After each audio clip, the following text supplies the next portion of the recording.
why is English a hard language to learn? And let me clarify. I'm not saying that English is a super hard language or that it's harder than other languages. I'm saying, what are the elements that make English hard? Because every language that you might learn has certain elements that make that language hard to learn to an extent. For you, certain languages might be easier than other languages to learn. However, every language has its hard elements, the elements that make it hard. So let's talk about three things, in my opinion, that make English a hard language for many people.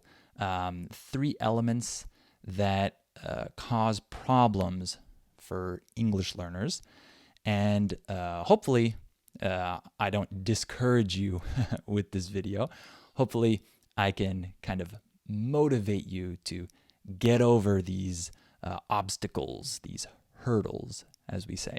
So I'm going to talk about three different elements that make English a hard language. And the last one, the third one, is by far the hardest, in my opinion. So make sure you watch until the end, because the third one is really the hardest thing. And I want to kind of encourage you with that thing and really help you understand it a little bit more. I think after hearing me talk about it, you'll have a better understanding of the English language, and I think you'll be better equipped mentally to approach English with the right ideas, the right mindset, let's say.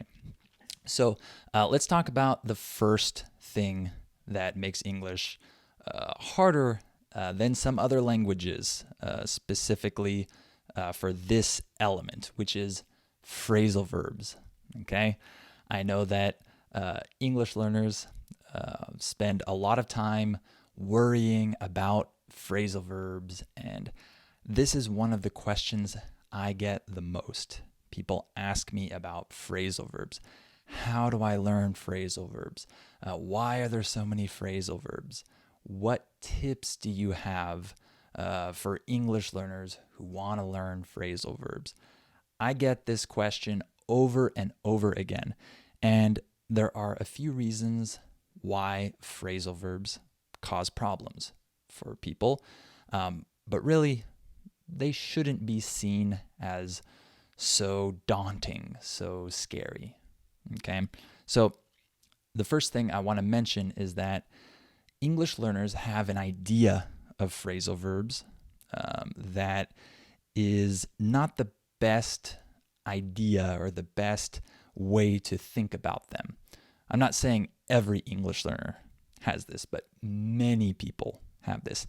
And that is English learners think of phrasal verbs as being a verb plus a preposition, and each element, the verb and the preposition, have their own meaning, and you combine them and they create a new meaning.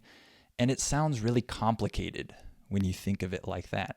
And I get questions like this from students where they say, why do you put up on the end of bring, for example?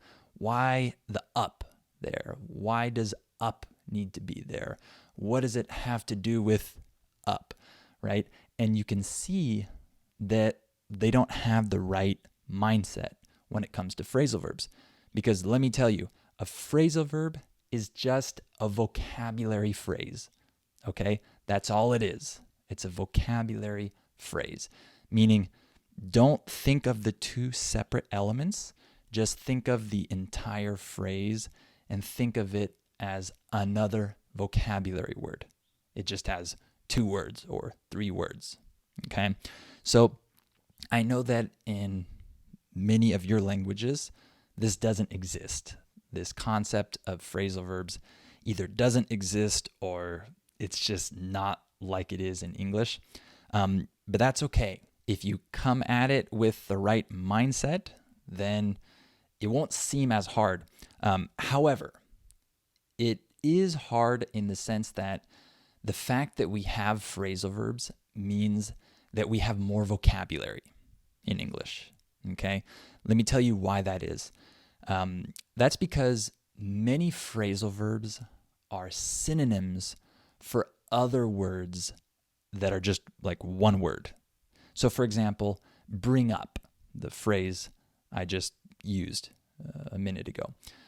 Bring up is kind of like a synonym for mention in some contexts. Bring up can have different meanings, but one of the meanings is to mention. I can say, why did you bring up that topic? Why did you mention that topic? So the fact that we have the phrasal verb bring up means that we have more vocabulary because mention already exists. And now you have another vocabulary phrase, bring up. So it just adds more words, more vocabulary to the language. If a language doesn't have all of these phrasal verbs that are synonyms, okay, right, like go in and enter, for example, right? You can think of tons of them. If a language doesn't have all of those synonyms with phrasal verbs, there's going to be less vocabulary overall. So yes, one thing that makes English hard is that there's more vocabulary because there are tons of phrasal verbs, okay? And by the way, if you're interested in learning phrasal verbs and getting practice with phrasal verbs, I have a very exciting announcement, which is that I'm going to be releasing specific phrasal verb podcast episodes once a week, starting, I think, August 2nd, I think it is. I'm forgetting the date of the first one, but very soon I'm going to be releasing phrasal verb episodes in addition to my normal podcast episodes. And so I'm going to help you learn phrasal verbs in a natural way through listening, how you're supposed to learn phrasal verbs.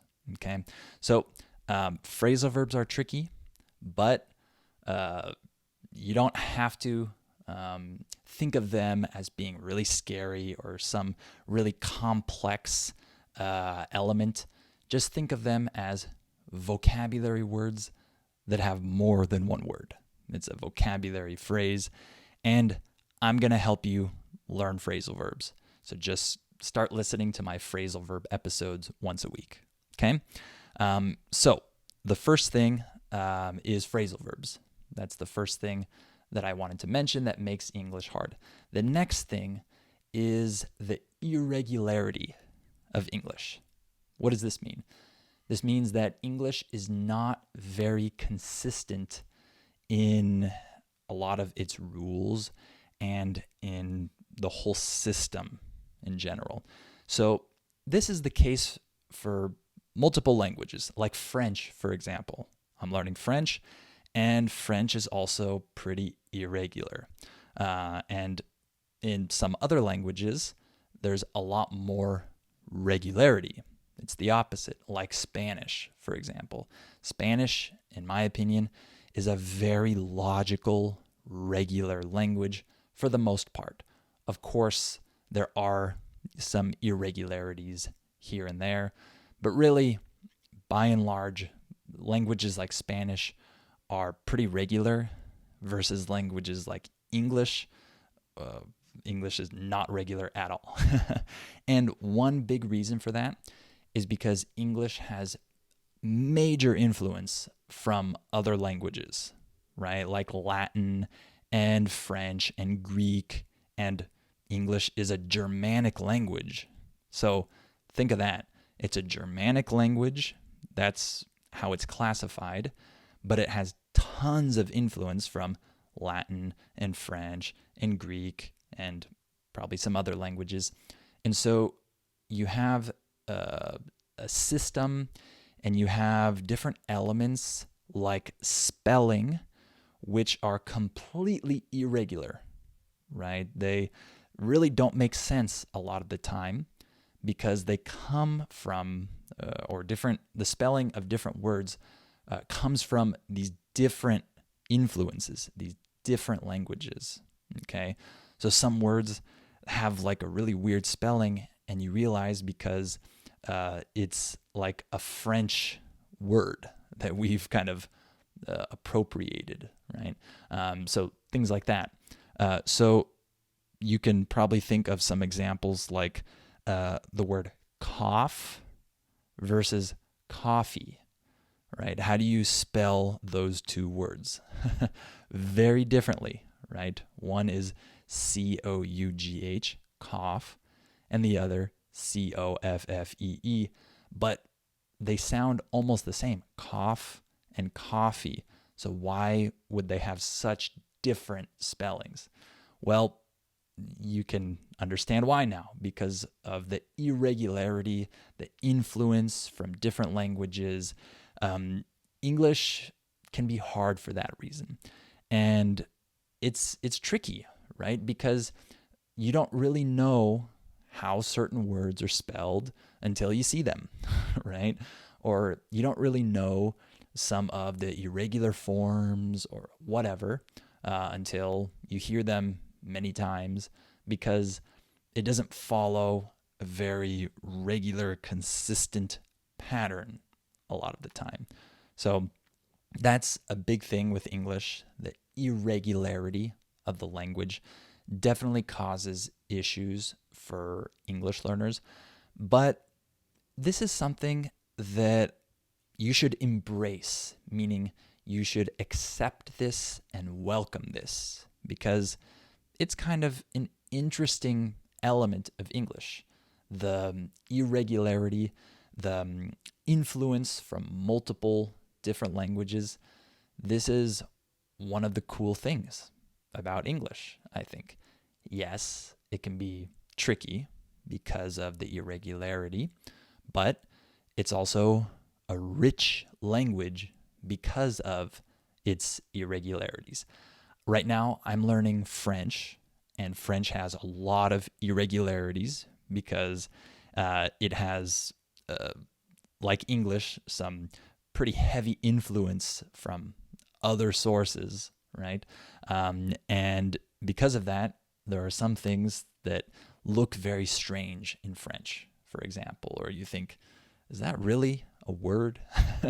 And I've learned to just kind of accept this and embrace it and say, oh, cool. It's something that makes French more interesting to learn, this variety, this irregularity. So I think that you can do that for English as well. You can just learn to accept it, to embrace it, and to not get frustrated by it and say, why do we have these words like though, tough, through, thorough, taught, that all kind of look somewhat similar and have these silent letters, these GHs, etc., right? If you get frustrated by that and you stay frustrated, your language learning process is going to be harder, right? But if you say, whoa, this looks kind of crazy, but I want to learn it anyway, if you have a better attitude about it, it won't be that hard, okay? Because the way you're thinking about it puts obstacles in front of you. If you have the mindset that, oh, this is so hard, this doesn't make any sense, English is super irregular, I hate this. If you have that mindset, then it's going to be a lot harder for you, okay?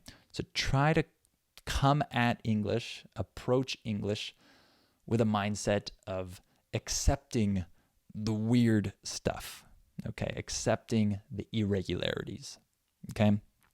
All right, this is the one you've all been waiting for. What is the hardest thing about learning English? For me, this, as an English teacher with years of experience teaching, training people learning languages, comparing languages, for me, it's not even a question. It's no doubt for me what is the hardest element of English, and that is the stress timing of the language. What does that mean? Some of you already know if you've heard me talk about this in different podcast episodes, but I'm sure many of you have no idea what I mean by stress timing. So some languages are what we call syllable-timed languages. This basically means that each syllable in every word, every sentence, has more or less the same or a similar length.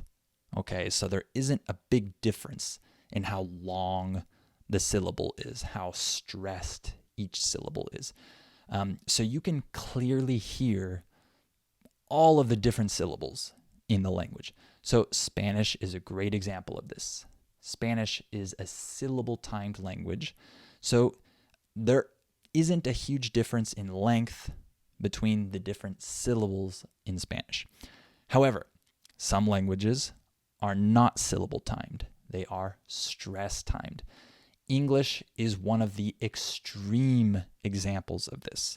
So it's an extremely stress-timed language. So what does that mean? A stress-timed language is a language in which the stressed syllables are way longer than the unstressed syllables.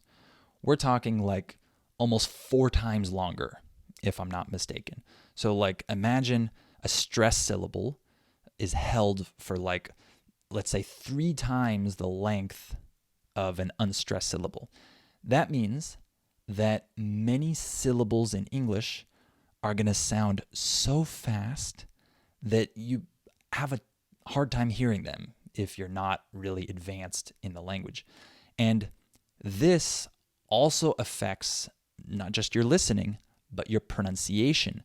Because if you don't have this variety in the stress of different syllables, the length of different syllables, then you're not going to be pronouncing words correctly. So this affects your listening, your comprehension, and it really affects your pronunciation as well. And the other thing about stress-timed languages, it's not just that the length of the syllables is very different. It's that the length of time, the amount of time between stressed syllables should be about the same between every stressed syllable, regardless of how many unstressed syllables are between those stressed syllables. I know that sounds crazy, or it sounds hard to understand. Let me show you a very clear example of this. So let's imagine the phrase, sadly, no. Okay, so someone asks me, have you ever been to Japan? And I say, sadly, no. I have 3 syllables. The first syllable is stressed, and the third syllable is stressed. Sadly, no. Okay, I have sad and no. Those are my stressed syllables. And I have 1 syllable in the middle that doesn't have primary stress. However, because it's just 1 syllable in between these 2 stressed syllables, we don't have a lot of reduction. We don't reduce that syllable too much. Okay, you can still hear it clearly. Sadly, no. However, imagine we had more syllables in between those 2 stressed syllables. So let's say we have the phrase, fortunately, no. So now listen, fortunately, no. We have 5 syllables there. The first one is stressed, for, and the last one is stressed, no. But now we have 3 syllables in the middle that don't have stress. So, like I just said a minute ago, it doesn't matter how many syllables are in the middle of the stressed syllables. It needs to be the same length as the other phrase, sadly, no, that had just 1 unstressed syllable in the middle. So those 3 unstressed syllables in fortunately, no, have to be really fast. They have to be reduced. They have to sound really, really short in order to keep the proper stress timing, in order to have the same amount of time between the two stressed syllables. So listen to the difference. Sadly, no. Fortunately, no. It's basically the same amount of time between that first stressed syllable and the last, but in the second phrase, there are 3 syllables, so I have to say them really fast. Fortunately, no. Right? So I say chinately, fortunately, no. Sadly, no. Fortunately, no. You hear that? It's pretty much the same length. Sadly, no. Fortunately, no. Okay? So I hope you understood that, because this is a really, really important concept in English. I can't stress this enough. I know for some of you, this might sound boring, like, what is this guy talking about? But this is the main, or one of the main reasons why a non-native English speaker does not sound like a native speaker, even if they say everything correctly, they have perfect grammar, even if they pronounce all of the different letters correctly, all the vowels correctly, and the consonants. If they don't have the correct stress timing, they don't sound like a native speaker.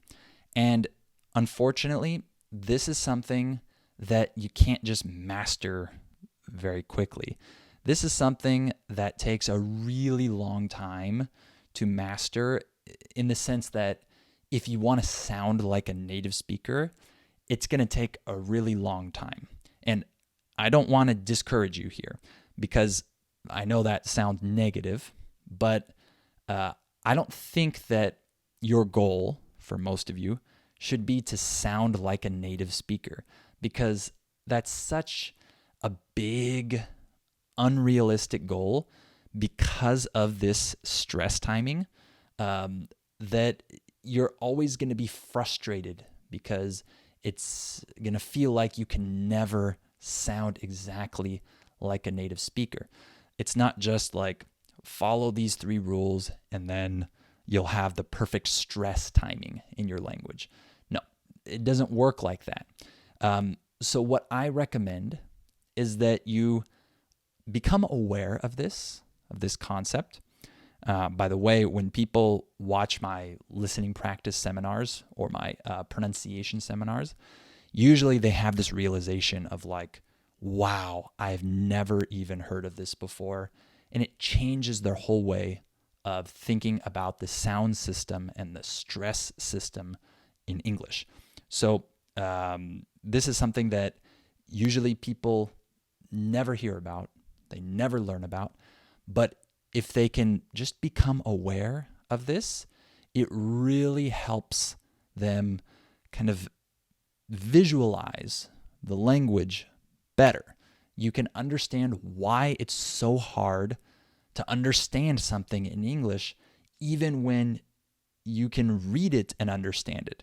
I'm sure that's happened to you many times, where you can read something in English and you understand it, but if you heard that same sentence without seeing it, then you wouldn't understand like 60 or 70% of it, right? Why is that? If you know the words, why can't you understand it? And that's usually because you're not understanding all of the individual sounds that have been reduced because they're unstressed syllables, okay? So I don't mean to discourage you with this. Like I said, I know I'm talking about how hard this is. I know I'm saying that this is something that takes like a lifetime to master, but that's not a problem, because again, your goal shouldn't be to sound like a native speaker. You should try to sound as close to a native speaker as possible, right? That's a healthier mindset. Not to say I need to sound like a native speaker, because the stress timing, the stress system of English is so complex that if you're not a native speaker, if you didn't grow up speaking this language, it's very hard to master it. Some people have gotten close. I've heard some really impressive language learners and polyglots that have learned English as an adult, and they sound really good. But if you listen to them long enough, like they might sound like a native speaker for 10 seconds, but if I keep listening to the video, after 30 seconds or 40 seconds, I can tell, that didn't sound right, because of some issue with the stress. They overly stressed a certain syllable, or they didn't reduce a syllable enough, or didn't stress a syllable enough, or whatever. Sooner or later, something comes up in their speech that shows that they're not a native speaker. So, even the greatest language learners who have done an amazing job learning English as an adult, even for them, it's very, very hard to just sound like a native speaker 100% of the time, because English is very complicated in terms of its stress timing, that whole system, okay? So I would encourage you to have a healthier mindset, a healthier goal, to try to get better and get closer to sounding like a native speaker, but don't expect to be able to be exactly like a native speaker 100% of the time. You'll be frustrated because it'll feel like you're just not there, okay? So I do want to recommend that if you're interested in learning more about the sound system, the stress system, I should say, in English, then I highly recommend that you check out my listening practice seminars and my pronunciation seminars, because this is what we do. We practice with these types of things that are very challenging, related to stress and reduced speech and things like that. And so if you're interested in that, make sure to sign up for my membership. It's just $2 a month to sign up if you want my listening practice seminars, and then $3 if you want the pronunciation ones as well, and then $4 if you also want my advanced podcast episodes in which I speak at normal speed, and my sound training videos in which we look at some difficult sound patterns in English and I help you with them. So all of that you can access by clicking on the link down below. And I hope that I didn't discourage you, like I said, with this video. I just wanted to discuss some of the elements that I think make English challenging, especially this third element, right? But I want to encourage you to continue practicing, continue doing your listening, your speaking, all of that. And little by little, these challenges are going to become a little bit less challenging. Okay, I hope you enjoyed this video. I'm really enjoying this format. I feel like I'm just talking to a friend of mine. So I hope you like these videos. And you can always activate the automated subtitles. I'm not going to subtitle these videos, but if you click on the settings button down in the bottom right-hand corner, you can activate the automated subtitles, and it will be correct most of the time. So feel free to do that if you need help understanding me in these videos. All right, thank you for watching this video, and I'll talk to you in the next one.